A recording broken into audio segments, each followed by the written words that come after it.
चाय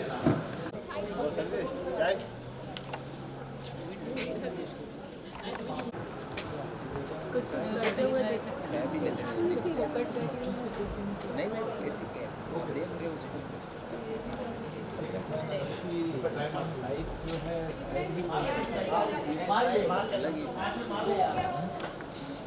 टाई लगाना, सूट पहनना, परम हंस के सपोर्ट में आने के बाद शायद 100 साल और जीते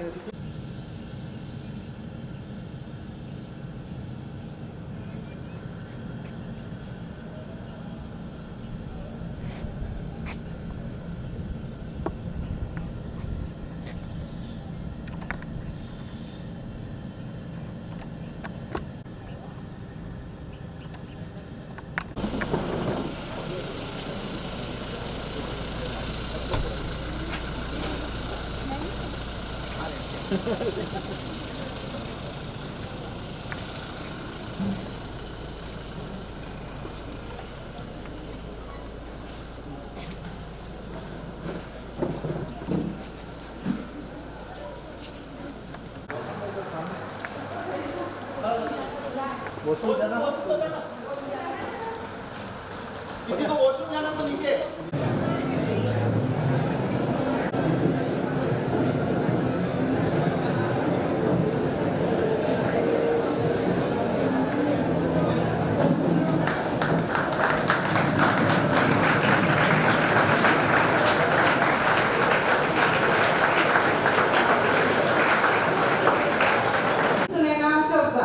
It's an honor to be here today as the anchors for this event.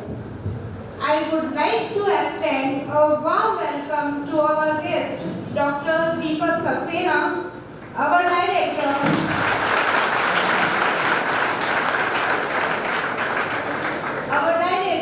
Mr. Abhishek Jain and Ekta ma'am.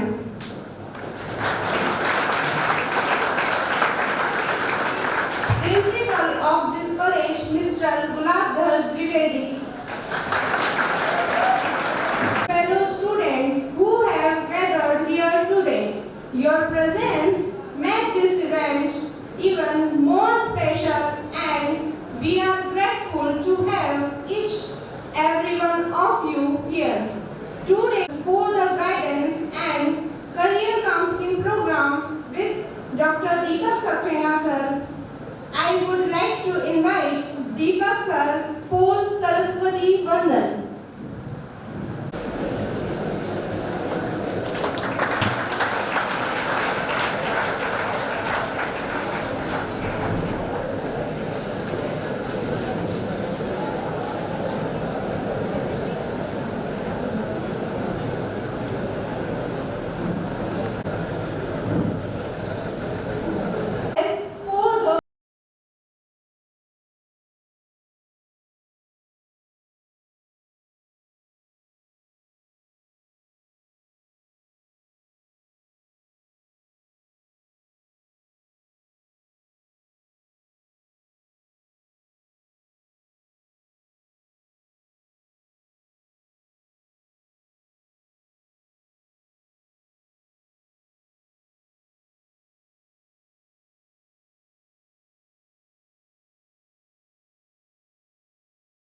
मैं अरावली महाविद्यालय हरिवार बराबर की तरफ से मैं डॉक्टर दीपक सक्सेना सर का तहे दिल से स्वागत करता हूँ।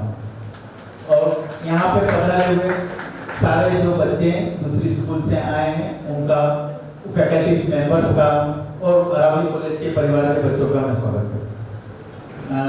मैं सर का एक मतलब शेयर क्या करूँ ज़्यादा से ज़्यादा, मैं चाहूँगा कि मैं मंच अब छोड़े हम लोग और सर को दें क्योंकि बच्चों ने बहुत देर तक वेट करा है।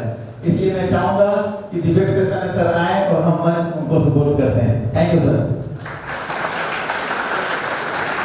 Thank you Abhishek ji. सबसे पहले तो मैं अभिषेक जी का और आप सबका हृदय से धन्यवाद देना चाहूँगा कि आप लोगों ने मुझे यहाँ पर बुलाया और आपसे रूबरू होकर के बातचीत करने का एक मौका दिया। पहले मेरे को यहाँ पर बुलाया था और आज भी अभिषेक जी, क्योंकि आप लोगों के बारे में ज़्यादा सोचते हैं कि उनके जो स्टूडेंट्स हैं वो कैसे आगे बढ़ पाएँ, कहाँ जाएं, क्या करें, उन सब का मैं आंसर दे करके यहाँ से जाऊँ। गुलजार साहब का एक बहुत बढ़िया शेर है, वो मुझे याद आ रहा है कि इसी कश्मकश में मैं जिंदगी बसर कर रहा हूँ, इसी कश्मकश में मैं जिंदगी बसर कर रहा हूँ कि अपने पैरों को मोड़ के सोऊं या चादर बड़ी करूं। दोस्तों, हम में से सब जने जो है वो इसी उसमें उधेड़-बुन में लगे रहते हैं कि हम क्या करें, कैसे आगे बढ़ें, क्या जो हमारे पास सीमित संसाधन हैं उन्हीं को लेकर के आगे चलें या उन संसाधनों को आगे बढ़ाएं। तो जो दूसरी लाइन है वो इसी के लिए कहते हैं कि पैरों को मोड़ के सोऊं।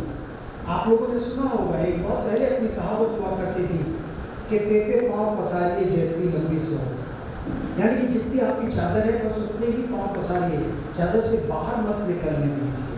हमारी इच्छाएं जो बढ़ रही हैं उसके अनुसार हम अपनी चादर को भी तो लंबी कर सकते हैं। हम उसके बारे में क्यों नहीं सोचते?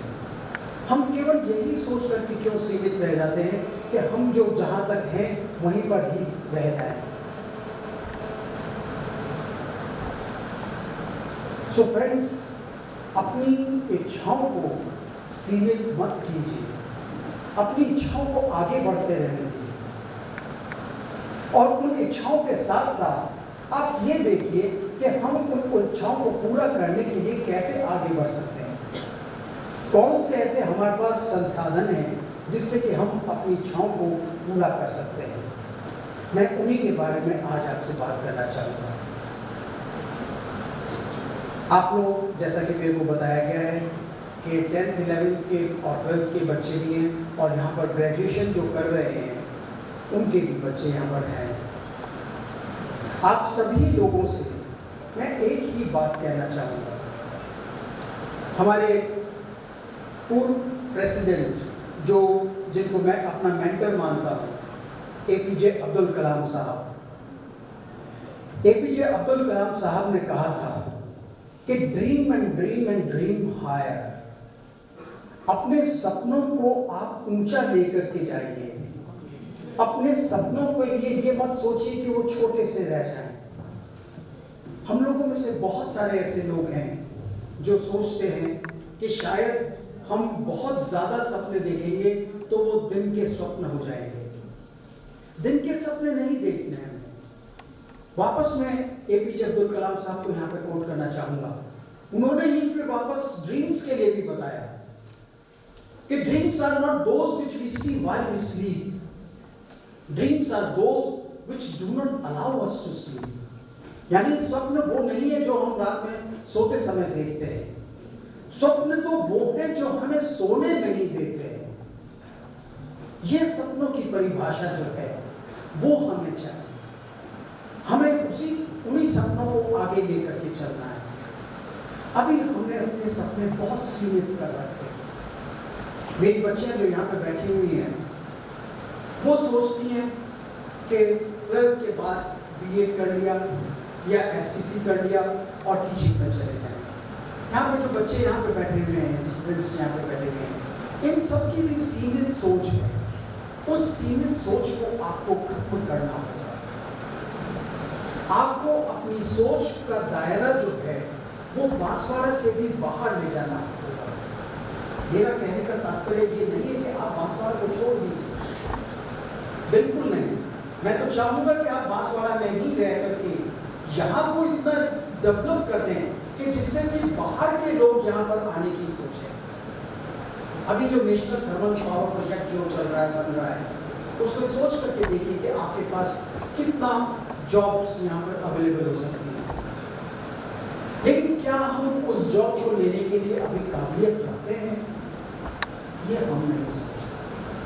आगे का विजन लेकर के चलिए, ये सोच करके चलिए कि आज नहीं, हमें 5 साल बाद, 10 साल बाद कहां पर पहुंचना है, उस विजन को लेकर के चलिए। मैक्सिमम बच्चों का एक ही वो रहता है कि अगर 10th क्लास में उनके 80% एंड अबव मार्क्स आते हैं तो टीचर्स, पेरेंट्स, आपके फ्रेंड्स सब जने एक ही बात कहते हैं कि साइंस मैथ्स लो और IIT क्रैक करो। कोई गलत नहीं है, साइंस मैथ्स लेना कोई गलत नहीं है, IIT को क्रैक करने का सपना देखना कोई गलत नहीं है। लेकिन क्या सिर्फ यही एक सपना हम देखना चाहते हैं? बहुत सारे ऐसे मेरे बच्चे हैं मेरे पास। मैं शायद अभी जब बात कर रहा था, मैं अभी पिछले अपने डाटा उठा करके देखा तो मुझे पता चला कि 2001 से और आज तक, 2001 से आज तक मैं 1 लाख से ज़्यादा बच्चों को काउंसिल कर चुका हूँ। उसमें मुझे ये पता चला कि मैक्सिमम बच्चे जो हैं वो साइंस मैथ्स नहीं लेना चाहते, उन्हें जबरदस्ती दिलवाया जाता है। क्या जबरदस्ती करके आप लोग अगर साइंस मैथ्स लेंगे तो आगे बढ़ पाएंगे? नहीं बढ़ सकते। केवल साइंस मैथ्स की ही बात नहीं, कभी कॉमर्स का एक एरा आता है, कभी कॉमर्स का एक रेला आता है, कॉमर्स के सब जने भागते हैं। अभी पिछले टाइम में कुछ एक जो है वो कंप्यूटर साइंस को लेकर के भाग रहे थे। हर बच्चा भाग रहा है कि कंप्यूटर साइंस करूँ मैं, साइंस मैथ्स लेकर के या तो IIT से या मैं BTech कर लूँ या BTech साइंस कंप्यूटर साइंस करके और फिर उसके बाद आगे चलूँगा। अगर BTech में एडमिशन नहीं हो पा रहा है तो BCA और MCA करके फिर मैं आगे बढ़ जाऊँ। गलत नहीं है, बिल्कुल गलत नहीं। कंप्यूटर साइंस में आप जानना चाहते हैं जरूर जाइए, बशर्ते आप जानना चाहें। किसी दूसरे के कहने से हमें कोई सब्जेक्ट नहीं लेना है। बहुत सारे ऐसे बच्चे हैं यहाँ पर, तो अभी मेरे को पता नहीं है कि आप लोगों का क्या वो विचार है, कि मैं जब आप लोगों से बात करूँगा तब पता चलेगा। लेकिन बहुत सारे ऐसे बच्चे हैं, मैक्सिमम गर्ल्स को अगर मैं कहूँ तो वो जो है वो डिज़ाइनिंग फील्ड में जाना चाहते हैं। ज़रूर जाइए डिज़ाइनिंग फील्ड में, कोई गलत नहीं है। लेकिन अपने अंदर एक बार झाँक करके देखिए कि क्या मैं डिज़ाइनिंग के जो कोर्सेज हैं उसके लिए मेरे अंदर एप्टीट्यूड है या नहीं है। अभी मैंने एक वर्ड यूज किया है एप्टीट्यूड, इसका हिंदी रूपांतरण है अभिरुचि। एक तो होती है रुचि, इंटरेस्ट, और एक होता है एप्टीट्यूड, अभिरुचि। इस अभिरुचि को देखना बहुत जरूरी है। अभी अभिषेक जी ने जो मेरे से पर्सनल बात हुई थी उसके अकॉर्डिंग फिर मैंने एक अभिरुचि टेस्ट जो है एप्टीट्यूड टेस्ट, जो कि वर्ल्ड वाइड नोन टेस्ट है, पूरे दुनिया में उसको टेस्ट को यूज़ किया जाता है, डिफरेंशियल एप्टीट्यूड टेस्ट के नाम से वो है। उसको टेस्ट को लेने का मेरा यहाँ पर भी वो है, आप लोग उस टेस्ट को देंगे। उस टेस्ट में कहीं भी मैं आपको अश्योर करना चाहूँगा कि कहीं भी आपके इंटेलिजेंशिया को नहीं परखा जाएगा। ये नहीं पता लगाया जाएगा कि आप इंटेलिजेंट हैं या नहीं हैं। ये नहीं पता लगाया जाएगा कि आप क्या कर सकते हैं, क्या नहीं कर सकते। उससे इसका कोई लिंक नहीं है। ये सिर्फ एक साइकोलॉजिकल टेस्ट है। इस साइकोलॉजिकल टेस्ट के बेसिस पर हम ये डिसाइड कर सकते हैं कि आपका एप्टीट्यूड क्या है। आपको कौन से फील्ड में जाना चाहिए, इस एप्टीट्यूड टेस्ट के द्वारा हम पता करते हैं। और ये बहुत सिंपल टेस्ट है, इसमें कहीं आपको कोई physics, chemistry, mathematics, accountancy, economics या और किसी भी तरह के सब्जेक्ट से कहीं कोई लेना देना नहीं है। आपकी जो पढ़ाई की हुई है उस पढ़ाई का भी इस एप्टीट्यूड टेस्ट से कहीं कोई लेना देना नहीं है। बहुत सिंपल टेस्ट है, आप इधर इसको एंजॉय करेंगे इस टेस्ट को। सो मैं जो बात कर रहा था कि हम लोग अपने एप्टीट्यूड को नहीं देखते हैं कि एप्टीट्यूड क्या है हमारा। हम बिना अपने एप्टीट्यूड को जज किए हुए और मेडिकल में चले जाते हैं, मेडिकल में नहीं जाते, इंजीनियरिंग में नहीं जाते, तो लॉ करने की सोच रहे हैं आजकल। लॉ करने के लिए अगर नहीं हो पा रहा तो हम कॉमर्स लेकर के सीए कर लेंगे। ये केवल 4 सब्जेक्ट्स ही आपके जो प्रोफेशनल कोर्सेज हैं, इन लोगों को इन 4 प्रोफेशनल कोर्सेज को ही लेकर के हम लोग चलते हैं। आप लोगों के पेरेंट्स यहाँ पर नहीं हैं, मैं उनसे भी बात करना चाहता था, क्योंकि मैक्सिमम ये देखा गया है कि पेरेंट्स जो हैं वो बच्चों को फोर्स करते हैं किसी एक पर्टिकुलर स्ट्रीम में जाने के लिए। अभी जो कोटा में आपने देखा होगा कि पिछले कई महीनों में ये आ रहा था कि पिछले 4 महीनों के अंदर 25 सुसाइड्स हो गए। ये सुसाइड क्यों हुए? उन बच्चों ने क्या सोच करके सुसाइड करने की ठानी है? इस पर भी बातचीत हुई थी हमारी। और मेरा फर्स्ट इंडिया जो है चैनल, उस पर 3 बार मेरे पैनल डिस्कशंस हुए थे। उन डिस्कशंस में भी मैंने एक ही बात कही थी कि हमारे बच्चों को हम उनके अनुसार आगे नहीं बढ़ना देना चाहते। मैं इंजीनियर नहीं बन पाया तो मेरा बेटा इंजीनियर बनना चाहिए, मैं आईएएस नहीं बन पाया, मेरा बेटा या बेटी आईएएस बनना चाहिए। क्यों? इसमें वापस मैं कहूँगा कोई शक नहीं है कि ये सभी जॉब्स बहुत अच्छी जॉब्स हैं, कोई गलत नहीं है। लेकिन again I will say, if you really wish to go for that job, then only you should go for that, otherwise not. अपने एप्टीट्यूड को कैसे जज करना? अभी तो मैंने एक वो बताया कि डिफरेंशियल एप्टीट्यूड टेस्ट जैसे इस तरह के जयपुर में बहुत सारे कोर्सेज ये टेस्ट होते हैं, जिसमें डिफरेंशियल एप्टीट्यूड टेस्ट है, डीपीडीए टेस्ट है, इन्वेंटरी टेस्ट है, 16PF टेस्ट है, बहुत सारे ऐसे टेस्ट हैं जिसके बेसिस पर ये किए जा रहे हैं। और आप लोग BA जो अगर कर रहे हैं, BA और BSc, उनमें भी आप लोगों को करियर एंड गाइडेंस का जो आया होगा पेपर, उसमें क्या आप लोगों ने ये पढ़े टेस्ट? नहीं तो आप लोग भी पढ़िए। आप लोग अपने स्कूल्स में खुद इन टेस्ट को कंडक्ट करवा सकते हैं। उसमें जाकर के पता चल सकता है कि बच्चे में अंदर क्या एप्टीट्यूड है जिसको लेकर के वो आगे बढ़ सकता है। लेकिन आज तो ठीक है, मैं उस टेस्ट को लेकर के आ गया हूँ और आपका कंडक्ट करवा करके आपको बताऊंगा। लेकिन अगर सपोज कीजिए इन जनरल हमारे पास वो टेस्ट नहीं है, तो हम कैसे डिसाइड करें कि हमारे अंदर क्या एप्टीट्यूड है? एप्टीट्यूड क्या होता है, इसको एक मैं छोटे से एग्जाम्पल के साथ और आपको बताना चाहूँगा। आप लोगों ने देखा होगा कभी कि एक मेडिकल कॉलेज से डॉक्टर्स का एक बैच निकलता है। वो डॉक्टर्स जो हैं उनको एक ही फैकल्टी ने पढ़ाया है, एक ही टेस्ट बुक्स को पढ़ करके वो पास हुए, एक ही एग्जाम को उन्होंने पास आउट किया है। लेकिन उसके बावजूद कुछ डॉक्टर्स जो होते हैं वो बहुत सक्सेसफुल होते हैं और कुछ डॉक्टर्स सक्सेसफुल नहीं हो पाते। ऐसा क्यों है? क्या उन्होंने अपनी मेहनत में कोई कमी रखी? कोई कमी नहीं रखी उन्होंने।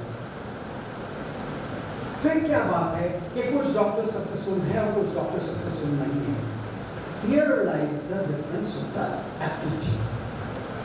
ये आपके उस एप्टीट्यूड की बदौलत है कि जिसमें मेडिकल का एप्टीट्यूड होगा वो डॉक्टर जो है वो सक्सेसफुल होने की उसकी प्रोबेबिलिटी, आई कैन नॉट से कि वो होगा या नहीं होगा, उसकी प्रोबेबिलिटी जो है, प्रायिकता जो है उसकी, वो प्रोबेबिलिटी उसकी हायर साइड होगी अगर उसमें एप्टीट्यूड है डॉक्टर बनेगा तो। और अगर किसी में मेडिकल साइड में जाने का एप्टीट्यूड नहीं है तो उसको आप चाहे ही MBBS करवा लीजिए, MD करवा लीजिए, MS करवा लीजिए, DM करवा लीजिए, कुछ भी करवा लीजिए, उसको उस फील्ड में, पर्टिकुलर मेडिकल की फील्ड में सक्सेस मिलने की प्रोबेबिलिटी जो है वो कम हो। यहाँ पर एप्टीट्यूड नहीं होने का मतलब ये नहीं कि आप डॉक्टर नहीं बन सकते। अगर किसी बच्चे में मेडिकल का एप्टीट्यूड नहीं है तो दैट डजंट मीन कि वो डॉक्टर नहीं बन सकता है, वो डॉक्टर भी बन सकता है। क्यों? क्योंकि ये एग्जाम्स जो है ये आपकी मेहनत पर डिपेंड करते हैं, आपने कितनी मेहनत करी है उस पर डिपेंड करते हैं। लेकिन एज अ डॉक्टर आपको कितनी सक्सेस मिलती है या नहीं मिलती है ये आपके एप्टीट्यूड पर डिपेंड करता है। ये एप्टीट्यूड का मतलब होता है। Now I again come to that point कि अगर सपोज कीजिए आपके पास इस तरह के एप्टीट्यूड टेस्ट नहीं है तो हम कैसे पता चलाएं कि हमारे अंदर क्या एप्टीट्यूड है, हम कहाँ जा सकते हैं, हम कैसे आगे बढ़ सकते हैं, कौन सी लाइन में हमें आगे बढ़ना चाहिए। चलिए इसके लिए मैं आपको छोटी सी, इससे पहले मैं आपको बताऊं कि कैसे करना चाहिए। एक छोटी सी एक्सरसाइज हम करते हैं।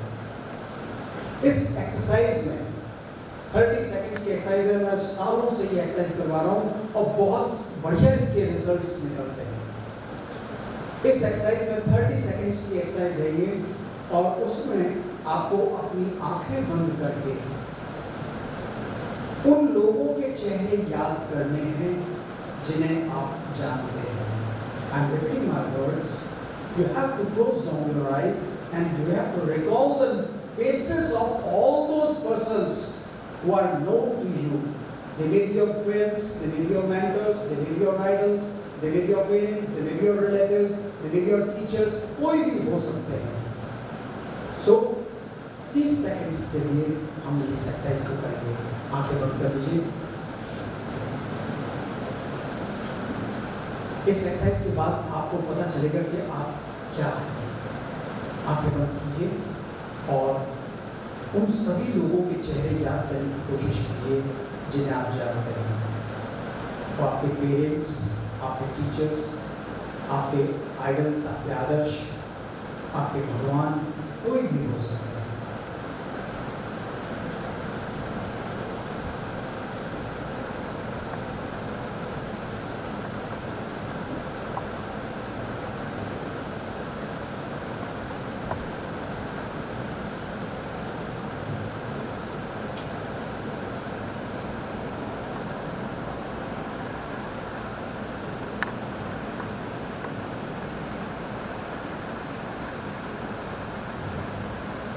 Please open your eyes. बहुत सारे बच्चे जहाँ भी जाते हैं वो रिकॉल नहीं कर सकते, सही है, लेकिन अगर मैंने आपको ज़्यादा टाइम दे दिया तो आप सो जाएंगे। Anyhow, चलिए, यस बेटा, क्या नाम है आपका? सॉरी, कुशाल। कुशाल, आपको किस किस के चेहरे याद आए? आपके नाना, आपके पापा, पापा मम्मी, ओके, और बहन और मेरे काका, आपके काका, इन सब के चेहरे आपको याद आए। और उसी समय मैंने कह दिया अपनी आंखें खोल दीजिए। ओके, बैठिए।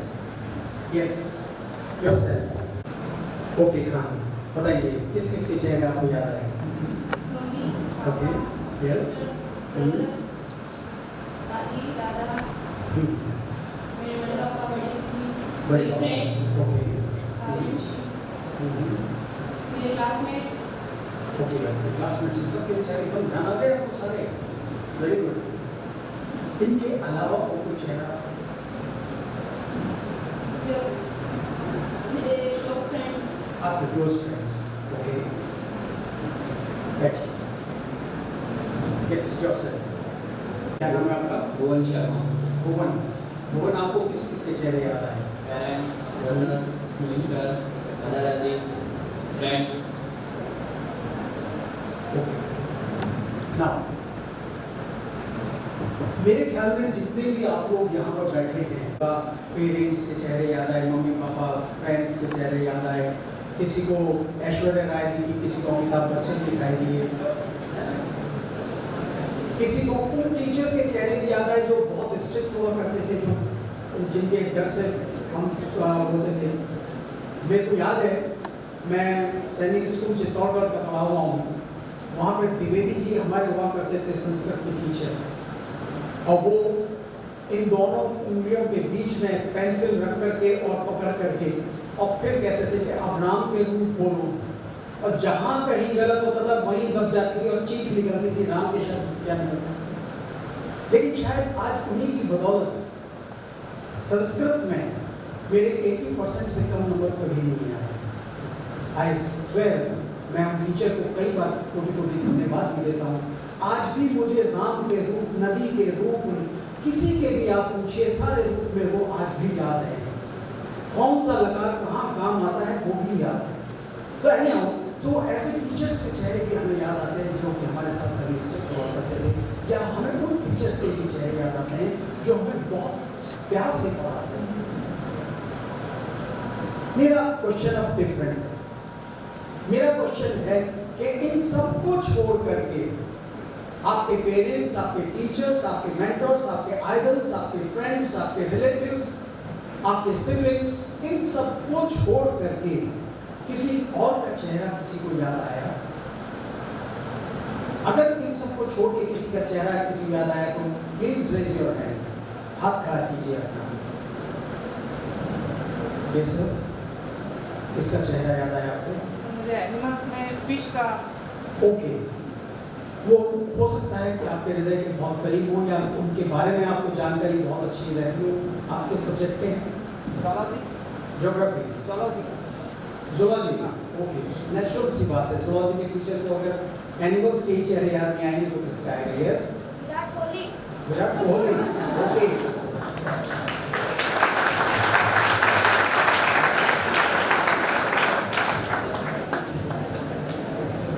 द ग्रेट क्रिकेटर है। चलिए, अनुष्का का तो नहीं आया था। चलिए, वापस मेरा क्वेश्चन आप लोगों से है, क्या किसी को खुद का चेहरा याद आया? Okay, have a clap for these people.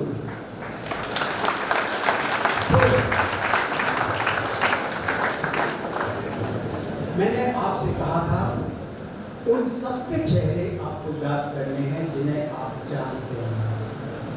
हमें हमारा चेहरा याद नहीं आता क्योंकि हम खुद को नहीं जानते। That's a great thing. दूसरों के बारे में मैं बहुत अच्छी तरह जानता हूँ, दूसरा क्या कर रहा है, कैसे कर रहा है, क्या होगा, क्या नहीं करेगा, उसका क्या आगे प्लान है। Each and everything we know about the second person, but we do not bother about oneself. मैं कौन हूँ, मैं क्या हूँ, इसको हम समझने की कोशिश नहीं करते, और इसीलिए हमको हमारा चेहरा याद नहीं है। खुद को समझना बहुत जटिल प्रक्रिया नहीं है। It's not a tedious task. It's very simple.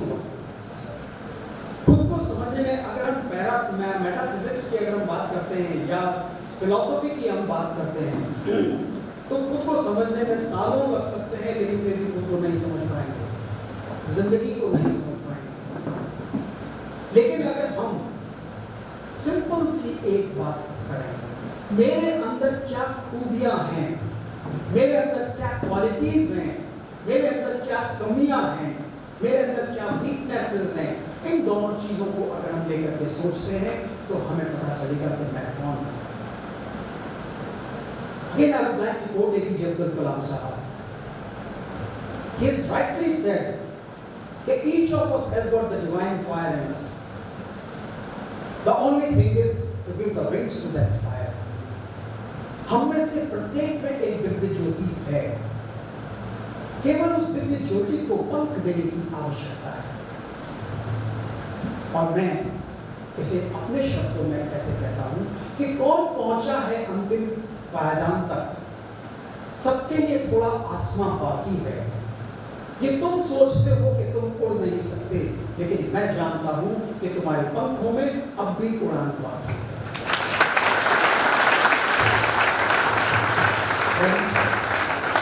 आप सभी के अंदर वो ऊर्जा है, उस ऊर्जा को पहचानिए कि मैं किस फील्ड में अपने आप को एस्टैब्लिश कर सकता हूं या कर सकती हूं। अगर मुझ में क्रिएटिविटी है, संरचनात्मकता है, और फिर उसके बाद अगर मैं डिजाइनिंग के फील्ड में जा रहा हूं या जा रही हूं, तो आपको डेफिनेटली सक्सेस मिलेगी। लेकिन जब मैं क्रिएटिव ही नहीं हूं, मेरी इमेजिनेशन पावर इतनी स्ट्रॉन्ग नहीं है, तो मैं कैसे उसमें डिजाइनिंग फील्ड में जा सकता हूं?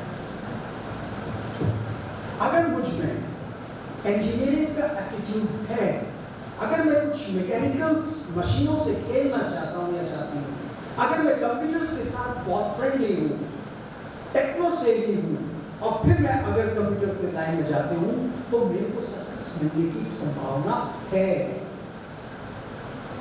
लेकिन अगर मैं खून से डरता हूं, जरा सा ब्लड किसी का देख लिया तो उसमें हालत खराब हो जाती है, और जरा सी मैं अगर किसी की दुख को देखता हूं तो एकदम हालत खराब हो जाती है, और उस समय अगर मैं सोचूं कि मैं डॉक्टर बन जाऊं,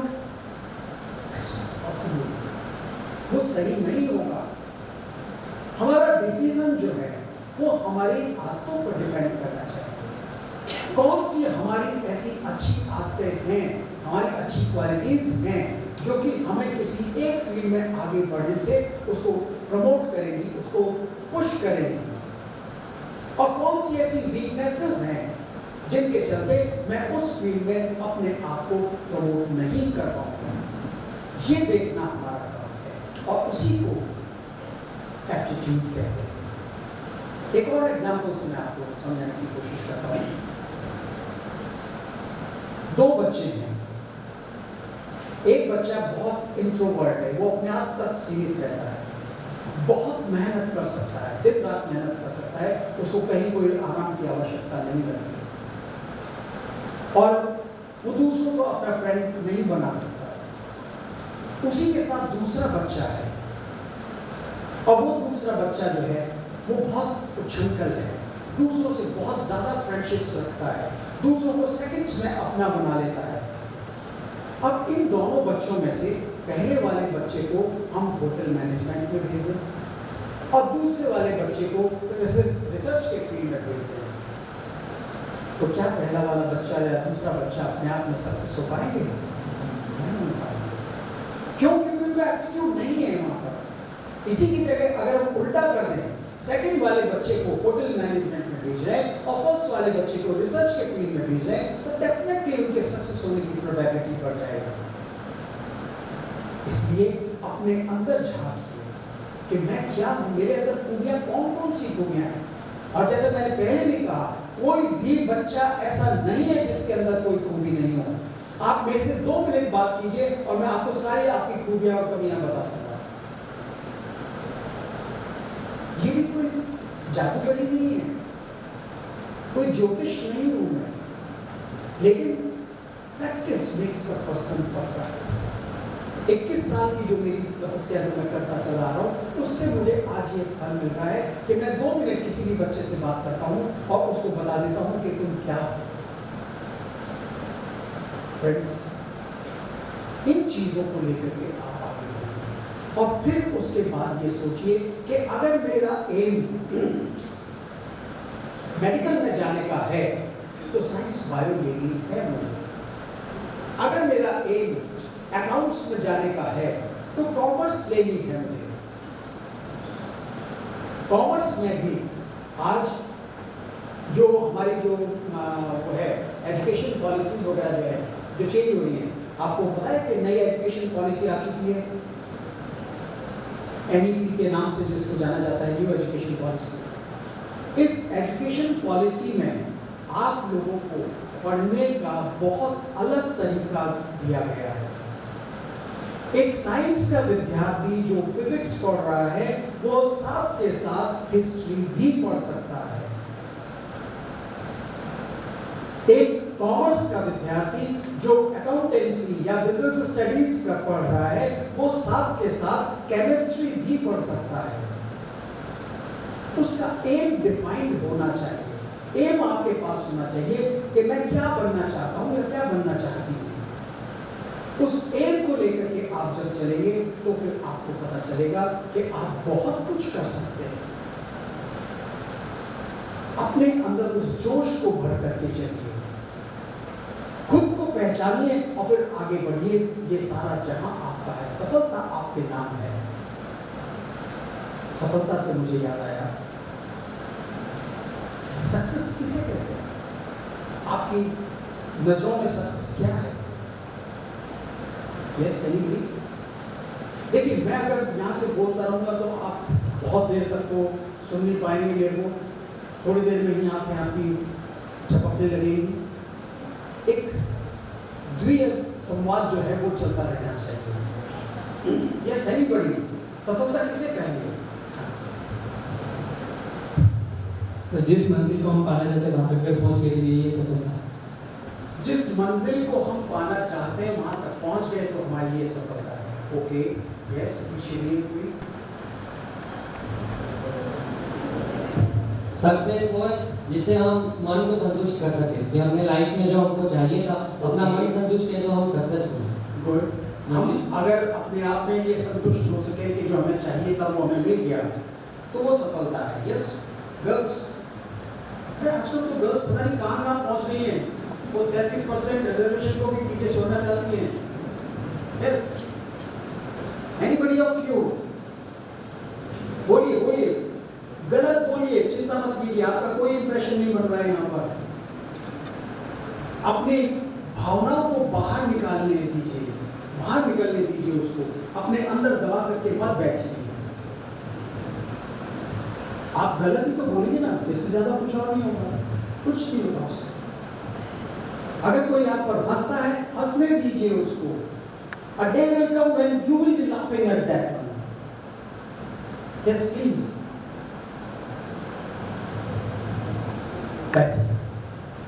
सफलता नहीं है कि जो आप चाह रहे हैं वो आपको मिल गया वो सफलता है। No, not at all.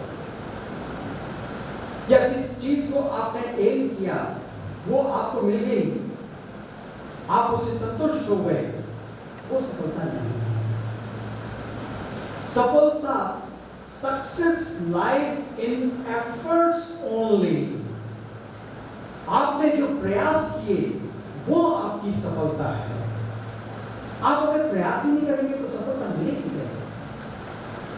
इसलिए केवल आपको अपने प्रयासों को आगे बढ़ाना है। अपने प्रयासों को लेकर के जब आप चलेंगे तो सफलता आपके साथ होगी। और एक चीज और मैं कहता हूं सफलता के लिए कि success doesn't mean the absence of failures. It is not to win each and every battle but the ultimate war. सफलता का अर्थ असफलता का नहीं होना नहीं है। आपकी सफलता के बीच में कई असफलताएं आ सकती हैं, आने दीजिए, कोई दिक्कत नहीं है उसमें। It is not to win each and every battle. ये प्रत्येक छोटे मोटे युद्ध को जीतना सफलता नहीं है, लेकिन अंतिम निर्णायक युद्ध को जीतना आपकी सफलता हो सकती है, बशर्ते कि आपने उसके लिए एफर्ट्स किए। कई बार देखा होगा आपने, बहुत सारे बच्चे जो नीट का एग्जाम देते हैं, जेई का एग्जाम देते हैं, क्लैट का एग्जाम देते हैं, जेमैट का एग्जाम देते हैं, बहुत सारे कॉम्पिटिटिव एग्जाम्स देते हैं, आरएएस का एग्जाम देते हैं, आईएएस का एग्जाम देते हैं, और उसमें वो सक्सेसफुल नहीं हो पाते हैं, लेकिन फिर भी उनको कोई प्रॉब्लम नहीं होती। क्यों नहीं होती? क्योंकि जिंदगी यहाँ पर ठहर नहीं गई। आपने जेई का एग्जाम दिया, उसमें आप क्वालिफाई नहीं कर पाए तो कोई बात नहीं है, कोई खत्म नहीं हो गई है जिंदगी। वहां पर बहुत सारी दूसरी लाइन्स है जिसमें कि आप जा सकते हैं। अभी 4 दिन पहले ही जयपुर में महेश्वरी स्कूल की एक चेन है, पूरी 9 स्कूल है वहाँ पर, और उन 9 स्कूल्स में करीब 15,000 बच्चे हैं। तो जैसे मैं आपको आज यहाँ पर बात कर रहा हूँ, उसी की तरह से मैं 4 दिन पहले उनसे बात कर रहा था। वहाँ पर एक बच्चे ने पूछा कि सर अगर मैं नीट क्वालिफाई नहीं कर पाया तो क्या होगा, मैं डॉक्टर नहीं बन पाऊँगा, Then I said कि क्या केवल डॉक्टर ही साइंस बायो का एक विधा है? क्या केवल डॉक्टर बनना ही साइंस बायो से पॉसिबल हो पाता है? नो। साइंस बायो के स्टूडेंट्स अगर डॉक्टर नहीं बन पाए तो उनको कोई चिंता करने की जरूरत नहीं है। उनके पास बहुत सारी लाइन्स हैं, microbiology, biotechnology, molecular biology, bioinformatics, pathology, pharmacology, बहुत सारी ऐसी है लाइन्स जिसमें कि आप जा सकते हैं। और आपको तो यहाँ पे बैठी हुई है मैडम जो MBBS में जिनका सिलेक्शन नहीं हुआ था और वो BTS कर लिया उन्होंने। कभी सोचा आपने कि उनको क्या सक्सेस नहीं मिल रही? She is the most successful manager here. जिंदगी में सक्सेस केवल अर्निंग नहीं है, हमारी जो अंतरात्मा जिससे खुश होती है, जिससे सुकून मिलता है हमें, वहां पर जाकर के हम कह सकते हैं कि हाँ आई एम सक्सेसफुल।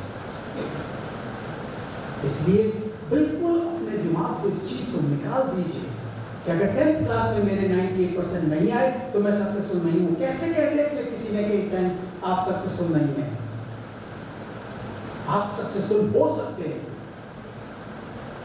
मैं अभी पिछले दिनों वो आजकल सोशल मीडिया का जमाना है तो एक वायरल हुआ था फोटोग्राफ, उसमें एक मैडम आगे बैठी हुई है, मैं नाम नहीं लूँगा उनका, जो लोकसभा का चित्र दिखाया हुआ उसमें, और पीछे 3 जने बैठे हुए हैं, अटल बिहारी वाजपेयी, चंद्रशेखर जी और एक PV नरसिम्हा राव, और तीनों एक किसी बात पर जोर से हंस रहे हैं फोटोग्राफ पे, और उनके आगे मैडम बैठी हुई है। तो उसमें कैप्शन जो दे रखा था वो दे रखा था कि बैक बेंचर्स, तीनों बैक बेंचर्स जो थे वो प्राइम मिनिस्टर बन गए, मैडम नहीं बन पाए।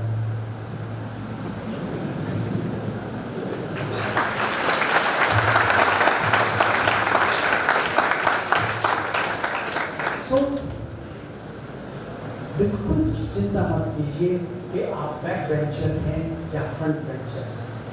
मैंने बहुत सारे एग्जाम्पल्स ऐसे देखे हैं जिसमें बच्चे जो हैं जो बैक बेंचर्स होते हैं वो अपनी ज़िंदगी में ऐसा कुछ कर जाते हैं जो कि शायद बहुत ज़्यादा पढ़ाई करने वाले भी नहीं कर पाते। Never worry about your marks. हालांकि हमारे समाज में ये बहुत बड़ा वो है कि अगर बच्चे के मार्क्स आ जाते हैं 10th क्लास में 12th क्लास में तो उसके पेरेंट्स जो हैं वो कॉलर खड़ा करके और भाग घूमते हैं कि मेरे बच्चे के इतने मार्क्स आए। बहुत परेशान हो। अगर आपको एक चीज नहीं मिलती कोई दिक्कत नहीं है, ईश्वर ने शायद आपके लिए और कुछ अच्छा सोच रखा है जो आपको आगे मिल सकता है, लेकिन एफर्ट्स नहीं रुकने चाहिए। अगर आप एफर्ट्स कर रहे हैं तो आपकी सक्सेस है। एफर्ट्स अगर हमने बंद कर दिए तो आपकी सक्सेस नहीं हो सकती। आपको खुद को मन में एक गिल्ट रहेगा कि शायद मैं और मेहनत कर लेती या कर लेता तो शायद मुझे ये एग्जाम या कोई चीज़ से हम क्वालिफाई कर सकता। इसलिए उससे परेशान मत हो।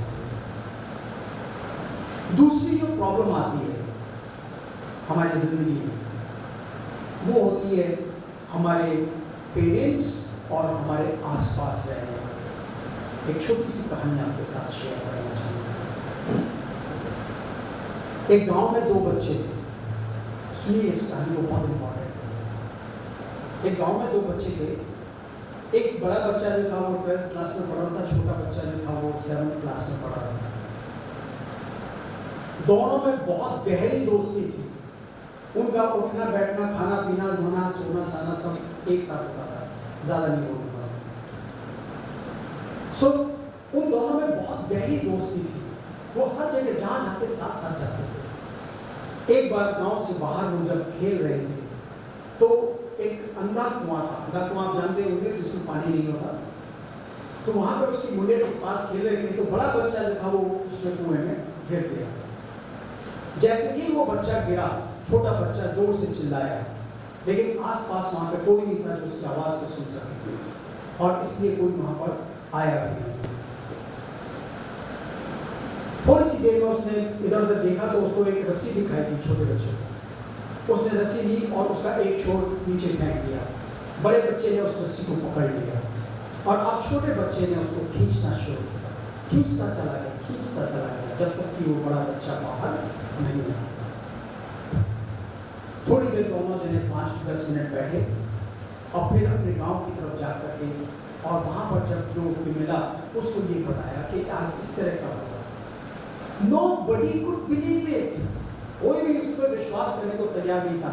सब एक ही बात कह रहे थे, how can it be possible? ये कैसे हो सकता है कि इतने छोटे से बच्चे ने और इतने बड़े बच्चे को बाहर खींच लिया। जब वो बहुत परेशान हो गए सब गांव वाले, तो ज्ञानी जी के पास गए। उन ज्ञानी जी से उन्होंने पूछा कि सर ये कैसे पॉसिबल हो पाया है कि ये बड़े बच्चे को इतने छोटे बच्चे ने खींच लिया। उन्होंने कहा आप क्वेश्चन गलत कर रहे हैं। आपको ये नहीं पूछना चाहिए कि ये कैसे पॉसिबल हुआ, आपको ये पूछना चाहिए कि ये क्यों पॉसिबल हुआ। उन्होंने कहा ठीक है आप यही बता दीजिए कि ये क्यों पॉसिबल हुआ। Now listen answer very carefully. उस ज्ञानी ने कहा कि ये इस वजह से पॉसिबल हो पाया क्योंकि आप में से कोई भी वहां इस बात को बताने के लिए मौजूद नहीं था कि ये काम तुम नहीं कर सकते। इस वजह से छोटे बच्चे ने इतना बड़ा काम कर दिखाया। अगर आप लोगों में से कोई वहां पर होता तो आपका डेफिनेटली ये कहते कि तुम नहीं कर सकते, हट जाओ यहां से, हम करेंगे। और उस बच्चे को काम नहीं करने दिया। आप कर सकते हैं, कोशिश तो कीजिए। अभी आप लोग आपके पास नेट वगैरह होंगे तो घर पर जाकर के डिज्नी हॉटस्टार जो चैनल है उसमें एक मूवी आई है, बहुत बढ़िया मूवी है। और उस मूवी का जो टाइटल है वो यही है, ये तुम नहीं कर पाओगे। इस मूवी को आप देखिएगा। कैसे कह दिया किसी ने कि कैसे नहीं कर पाऊंगा मैं या नहीं कर पाऊंगा। I take the challenge. हम लोग मैक्सिमम बच्चे जो हैं उन लोगों के साथ प्रॉब्लम कहाँ पर आती है, मैथ्स पढ़ने। मैथ्स का फोबिया होता है, मैथ्स नहीं कर पाएंगे हम। कैसे नहीं कर पाओगे, करके देखो तो सही, कोशिश तो करो। लेकिन हम कोशिश भी नहीं करते, हमें बैठ कर मान करके बैठ जाते हैं कि ये मेडिसिन नहीं होगा। इसलिए फ्रेंड्स, अगर आपको आगे बढ़ना है तो आपको स्वयं को पहचानना होगा। स्वयं को पहचान करके अपनी डिफरेंट जो एक्टिविटीज़ हैं उनको आप मद्देनजर रखिए और फिर ये देखिए कि आपको कहाँ जाना है। अपना एम बनाइए, अपने आप को फोकस कीजिए और फिर फोकस करके फिर ये देखिए कि इस एम को लेने के लिए मुझे कौन सी स्ट्रीम चाहिए। कॉमर्स चाहिए, ह्यूमैनिटीज़ चाहिए। ह्यूमैनिटीज़ की बात आई, वेरी गुड। ह्यूमैनिटीज़ में यहाँ पर कितने बच्चे हैं जो आर्ट्स से हैं? Very good, okay. Maximum time क्या होता है? 10th क्लास के बाद उन बच्चों को ह्यूमैनिटीज़ लेने के लिए कहा जाता है जिन बच्चों के लेस देन 50% मार्क्स आते हैं। उन बच्चों से कहते हैं कि भाई तुम और कुछ नहीं कर पाओगे, ह्यूमैनिटीज़ ले लो। Again I am deadly against of it. बिल्कुल गलत है ये। ह्यूमैनिटीज़ पढ़ने वाले बच्चे जितनी मेहनत कर सकते हैं, मैं खुद साइंस मैथ्स पढ़ी थी मैंने, मैं खुद जानता हूँ कि ह्यूमैनिटीज़ में जो बच्चे मार्क्स लेकर के आते हैं उतनी मेहनत अगर साइंस वाला कर ले तो शायद 100 से अबव मार्क्स आ जाए। ह्यूमैनिटीज़ में कोई कम मेहनत की ज़रूरत नहीं होती, बहुत मेहनत चाहिए। मैंने पीजी अभी किया था सोशियोलॉजी में और अब मेरा पब्लिक एडमिनिस्ट्रेशन में पीजी चल रहा है। मैं कोशिश मेरी रहती है कि मैं सभी विधाओं को ले सकूं। साइंस से मैंने किया था, एमएससी केमिस्ट्री करी, उसके बाद पीएचडी केमिस्ट्री करी, उसके बाद एमए इन डिस्टेंस एजुकेशन, पहले डिप्लोमा इन डिस्टेंस एजुकेशन किया, फिर एमए इन डिस्टेंस किया, फिर उसके बाद MSc इन साइकोलॉजी किया, फिर MBA किया, उसके बाद MA इन सोशियोलॉजी किया और अब MA इन पब्लिक एडमिनिस्ट्रेशन कर रहा हूँ। कोशिश यही रहती है कि मैं किसी तरह से अपने आप को सारी चीज़ों के साथ जोड़ सकूँ। हर एक चीज़ की नॉलेज जो है दैट इज रिक्वायर्ड। अगर आपको नॉलेज है तो आप कहीं भी किसी भी फील्ड में अपने आप को अलग अलग नहीं पाएंगे। एक और छोटी सी चीज़ जो कि आपकी पर्सनैलिटी के लिए, आपकी व्यक्तित्व के लिए बढ़ाने के लिए जरूरी है, उसकी बात है। उससे पहले छोटा सा मैं आपको एक वो सुनाता हूँ वाक़या। मुल्ला नसरुद्दीन का नाम आपने सुना? yes? मुल्ला नसरुद्दीन जो थे वो अपनी वाक पटुता के लिए बहुत विख्यात थे। वो बहुत सेकंड्स में उनके जवाब आते थे। तो एक बार मुल्ला जी को एक प्रोग्राम में बुलाया और उनको ऐसा टॉपिक दे दिया बोलने के लिए जिसके बारे में मुल्ला जी को जानते नहीं थे क्या बोलना है। मुल्ला जी की हालत खराब हुई और उन्होंने पूछा क्योंकि यहाँ पे जो आप लोग जो बैठे हुए हैं क्या वो जानते हैं मैं किस बारे में बात करने वाला हूँ? तो वहाँ पे जो बैठे थे उन्होंने कहा नहीं हमें नहीं मालूम आप यहाँ पे किस बारे में बात करने वाले हैं। तो मुल्ला जी ने कहा ओके, जब आप ये जानते ही नहीं कि मैं किस बारे में बात करने आया हूँ, आपसे बात करने का कोई फायदा ही नहीं है। और वो निकलने लगे। इतनी देर में जो ऑर्गेनाइजर्स थे उन्होंने कहा नहीं मुल्ला जी आप आइए। उनको समझ में आ गई कि आज मुल्ला जी फंस चुके हैं, आज इनको शो डाउन करने का मौका हमें मिल गया है। मुल्ला जी को वापस पोडियम पर बुला लिया गया। जैसे आपके अभिषेक जी ने मेरे को आके कह दिया सर आप तो आ जाइए यहाँ पर, मेरे को प्रिपेयर करने का टाइम भी नहीं दिया उन्होंने।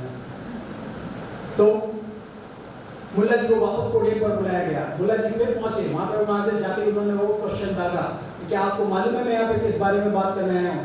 अब ऑडियंस सब तैयार थी। उन्होंने कहा नहीं हमें नहीं मालूम आपके, हम वहाँ जानते हैं सॉरी कि आप किस बारे में बात करने आए। तो मुल्ला जी ने कहा ओके, जब आप जानते ही हैं मैं किस बारे में बात करने आया हूँ तो आपसे बात करने का फायदा ही क्या है?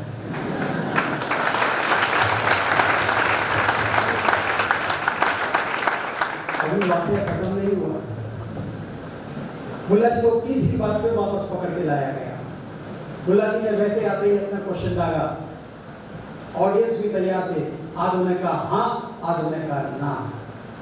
मुल्ला जी एक सेकंड के लिए तो सोच लो पड़े। फिर उन्होंने कहा ओके, यहाँ पर जो जानते हैं मैं किस बारे में बात करने आया वो उन्हें बता दे, यहाँ पर जो नहीं जानते मैं किस बारे में बात कर रहा हूँ। So friends, this is nothing but the communication skill. ये आपकी जो कम्युनिकेशन स्किल है ये आपको बहुत सारी चीजों से बाहर निकाल करके लेके आ सकती है। इस कम्युनिकेशन स्किल के लिए आपको 3 चीजों की आवश्यकता है। Number 1, knowledge. नॉलेज के बिना आप कहीं कुछ एक शब्द भी नहीं बोल सकते। फैक्ट। एक मेरा प्रोग्राम चलता है जो 2001 से लगातार चल रहा है। दिल अपने जो राजस्थान दूरदर्शन है उस पर आता है ये प्रोग्राम दिशाएं। दिशाएं प्रोग्राम में हम बहुत सारे लोगों को कॉल करते हैं, उनसे इंटरव्यू करते हैं कि किस फील्ड में बच्चे कहाँ जा सकते हैं, कैसे जा सकते हैं। अगर आप कभी मौका मिले तो आप देखिएगा इसको। बहुत एक्सपर्ट्स सेलिब्रिटीज़ आती हैं उसमें, बहुत अच्छी सेलिब्रिटीज़ आती हैं और वो आकर के बताते हैं कि इस पर्टिकुलर लाइन में जाने के लिए, जॉब में जाने के लिए आपको क्या करना होगा। तो वहाँ पर भी मैंने देखा कि कई ऐसे सेलिब्रिटीज़ जो कि अपने आप में वेल नोन हैं, वो मेरे से आकर के पहले कहती हैं कि सर आप हमें क्वेश्चंस बता दीजिए, आप क्या क्वेश्चन पूछने वाले हैं जिससे हम उसका आंसर पहले तैयार कर लें। ऐसी सेलिब्रिटीज़ को भी मैंने देखा है और उसी तरह ऐसी सेलिब्रिटीज़ को भी देखा है जहाँ पर कि उनसे कोई क्वेश्चन पुट अप कर लीजिए किसी भी तरह का and they are ready to answer it at the same time. So knowledge is very important, जिसकी वजह से आपको कहीं कम्युनिकेशन में प्रॉब्लम आ सकती है। Second thing, command over the language. किसी भी एक भाषा पर आपका कमांड होना चाहिए, पूरा एकाधिकार आपका होना चाहिए, चाहे वो इंग्लिश हो, हिंदी हो या और कोई लैंग्वेज, कोई सी भी हो सकती है। उस लैंग्वेज पर आपका कमांड होना चाहिए, आधिपत्य होना चाहिए। And third thing, which is again most important thing, and that is nothing but their confidence. आपका जो आत्मविश्वास जो है वो आपके पास होना चाहिए। उस कॉन्फिडेंस को लेकर के जब आप आगे चलेंगे तब आप आगे बहुत कुछ कर सकते हैं। सो कम्युनिकेशन स्किल्स जो है वो बहुत इंपॉर्टेंट है। मैं अपनी बहुत सारी बातों को आपके साथ पुटअप करूँगा, आपके साथ शेयर करूँगा, लेकिन मैं चाहूँगा कि आप लोगों के क्वेश्चंस जो हैं वो आते रहें। आप लोगों की जो प्रॉब्लम्स हैं, आप किस लाइन में जाना चाहते हैं, क्या करना चाहते हैं, उस लाइन में जाने के लिए क्या करना होगा, कौन सा एग्जाम आपको पास आउट करना होगा, उसके लिए मैं चाहूँगा कि आप लोग पूछते रहें। फिर वापस मुझे एक वाक़या याद आ रहा है। एक बार मेरे जैसे काउंसलर जो थे उनको किसी सेमिनार में बुलाया था। हम काउंसलर्स की बड़ी गंदी आदत होती है, हम बहुत ज़्यादा बोलते हैं। तो वो सज्जन जो थे, मैं नहीं था, दूसरे थे, तो वो सज्जन जो थे वो बोलते चले जा रहे थे। अभी तो ज़्यादा टाइम नहीं हुआ, अभी तो 1 घंटा ही हुआ है, लेकिन वो सज्जन 2 घंटे हो गए, 3 घंटे हो गए। जब बहुत देर हो गई तो पीछे एक सरदार जी बैठे हुए थे। यहाँ पे भी सरदार जी नजर नहीं आ रहे, अच्छी बात है। तो पीछे एक सरदार जी बैठे हुए थे। जब उनसे नहीं रहा गया तो अपना लठ लेकर के खड़े हो गए। तो जैसे ही वो लठ लेके खड़े हुए, काउंसलर साहब को लगा कि यार ये तो गड़बड़ हो सकती है, तो उन्होंने वहाँ से हटना चाहा। तो सरदार जी वहीं से चिल्लाया कि आप तो अपना लेक्चर जारी रखो, मैं तो उसे ढूंढ रहा हूँ जो यहाँ पे आपको लेके आया है।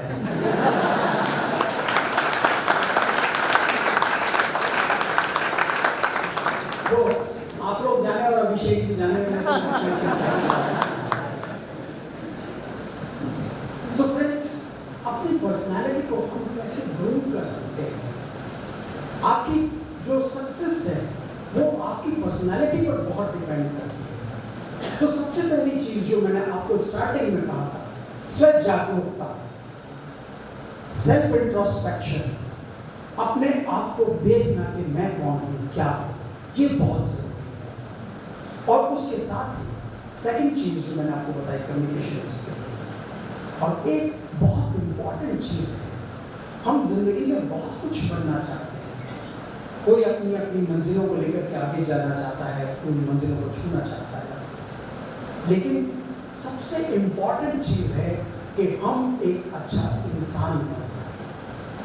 अगर आप एक अच्छा इंसान बन गए तो यकीन कीजिए आपने बहुत कुछ अचीव कर लिया है।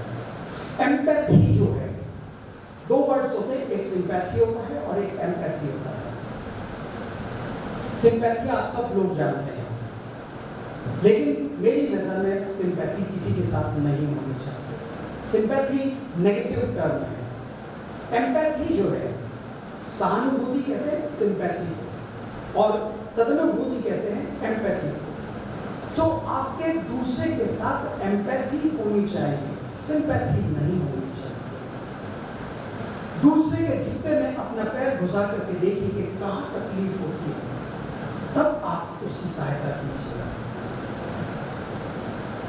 एक बहुत अच्छा गाना मुझे याद आ रहा है, मुकेश जी द्वारा गाया हुआ, किसी की मुस्कुराहटों में हो निसार, किसी का दर्द मिले तो हो सोके तो हो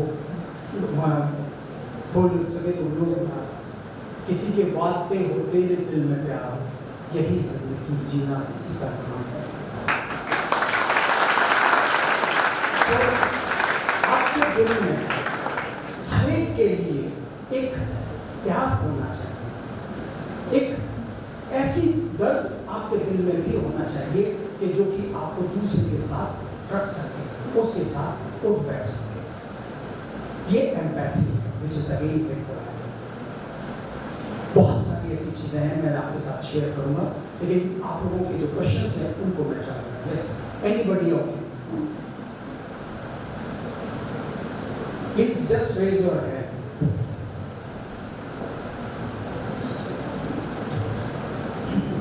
आप अपना पहले नाम बताइएगा और फिर उसके बाद अपना question. And I am studying this college, and I am reaching my 4th year. This is my final year. I am studying BA and B.Ed course. And while I am reaching my graduations, many concerns regarding my career have been popping up, even more than now in this era, when artificial intelligence (AI) has been taking over many careers, many options that has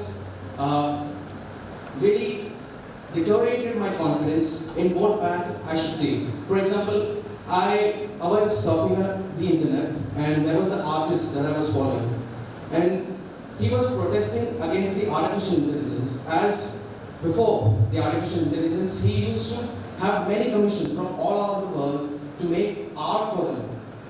But after AI has become the norm for people, he has been not getting any commissions, and that is forcing him to take a job which is not something he wants to do but has to do because of for his livelihood. Because of that, he was not able to develop his art skills. Now, just like art, I was thinking of going into a CGI and that kind of fields that are computer related. But AI So easy to say about AI. No doubt has taken many of the fields in her hand. Many of the jobs are being not given to other persons instead of AI. But the thing is this, my dear, that whenever AI is used, the chances of getting failure are too much.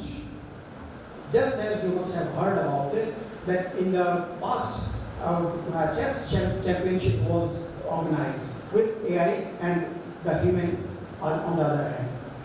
In 16 games, the game which was won by the human being was in the ratio of, out of 16, the person who was there, he won 11 games and only 5 games were won by the AI.